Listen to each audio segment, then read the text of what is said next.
Hello everybody, welcome back to my channel and welcome back to another day of meal prep. For today's inspiration, I was actually going to be out of town for a whole week, and I took it upon myself to make my partner's life just a little bit easier while I was gone and put together some of his favorite things ahead of time. He is perfectly capable of feeding himself for a week, but we love having ready-to-eat meals in the fridge to keep us from going out when we're too tired to cook. And if I make it myself, then that also means I get to film it for you guys. And just as a quick heads up for you guys, this video is going to go by very quickly. I did take a lot of shortcuts because I was kind of cutting it close to when I was going to have to start packing. So I did make a lot of meals that are very quick to put together. They don't really have many instructions. And like in real time, it probably took me less than an hour to put everything together. So let's jump right into it. So starting with breakfast, sweet potato pie has been his most favorite flavor of baked oatmeal that I've made so far. So to my bowl, I'm adding about a cup of mashed sweet potato that I had in my freezer, maybe a quarter cup of honey, the rest of my bag of raisins, some vanilla and spices, 4 eggs, 3 cups of oatmeal, some chocolate chips, and a cup of any liquid that you have on hand. I'm using almond milk here. And then you're just going to give everything a nice stir till it's all together. And one step that I did fail to mention last week was that if you're trying to have something with a little more richness, you can add pats of butter across the top and sprinkle a final pass of sugar. I have this Cinnadust Cinnamon Toast Crunch stuff that I have a ton of them from coupon deals. But it's literally just cinnamon and sugar mixed together, so it's not really anything that complicated. And then for project number 2, I am absolutely reusing the same bowl to cut down on dishes. While the meatloaf I made last week was a huge hit between us, since there's only going to be one of us at home, I decided to scale down the design and make miniature versions, although I do believe most people just call these things meatballs.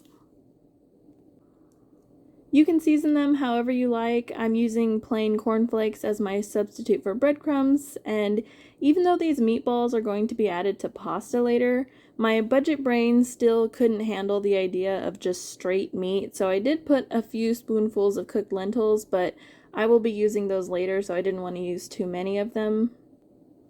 And in this summer heat, to cut down on how long we have to keep the kitchen hot for, I did put both of these guys in the oven together at 350 degrees for about 45 minutes while I put together literally everything else that you're about to see in this video. So while that was happening, I moved on to one of my partner's favorite dinners. Starting with a pound of ground beef, I tossed in a healthy sprinkle of garlic and onion powder and got it going until it was nice and brown. And then when that step was done, I just plopped in 2 boxes of mac and cheese that I'd made on the side. We love the Cheeto brand jalapeno cheddar mac and cheese, so I just made it according to package directions and mixed it all together, and that's literally it. We are lactose intolerant in this house, but this is probably one of the only dishes we feel like the cheese is worth it.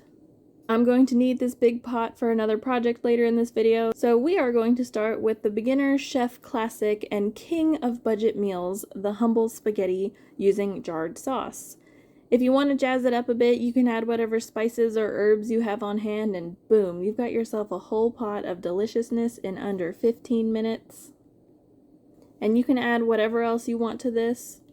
One of my favorite ways to stretch pasta sauce like this, especially red sauce, is I will actually cook some sweet potato on the side, mash it up, and mix it into the sauce so that way it makes it like creamier, plus adding the sweetness from the sweet potato and even a little bit more nutrition because sweet potato is a different color food.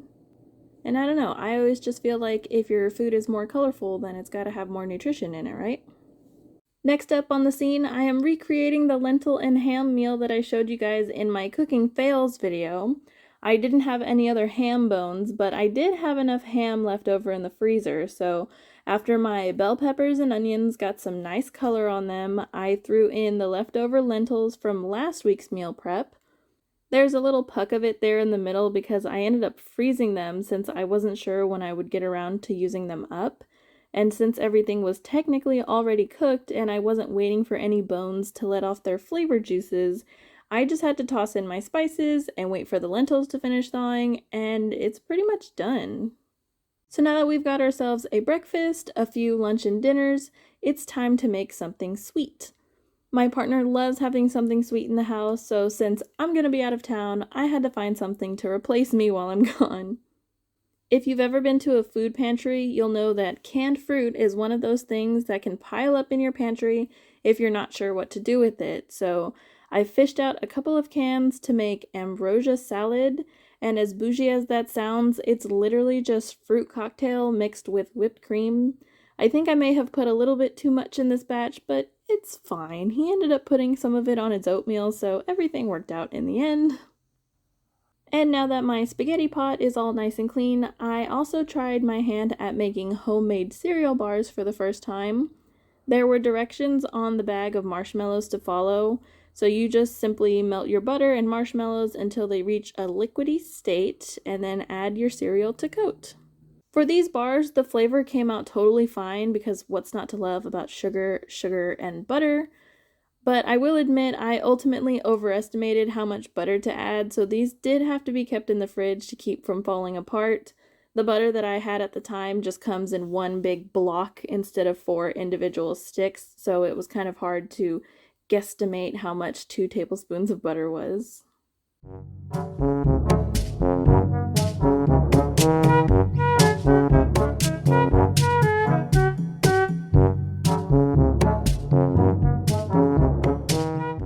And here is the final spread of everything that I made for him this week. Like I said in the beginning, this went by super quick because I did use a lot of shortcuts, like I used the jarred sauce, some boxed mac and cheese, some lentils from the freezer, the whole 9 yards. I was just really trying to get everything done super quickly so that way I could get ready to start packing. And I was just super lucky that all of his favorite meals actually take like 2 seconds to put together if you have all of the ingredients. One of the last things that I did was I did take out some deli meat from our freezer and put it in the fridge so that way he could make himself some sandwiches throughout the week. I did end up putting about half those meatballs in the freezer because he wasn't going to get to all of them on his own, and we did have some of the spaghetti and the macaroni for dinner that night, so I was here for like a day or two to help him finish eating some of it, or like help him start eating it. And so by the time I came back in a week's time, most of the food was gone. I hope this video was entertaining for you guys, and I hope maybe you got a couple cheap meal ideas from it.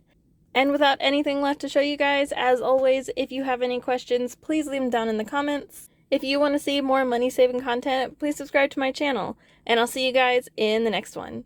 Goodbye!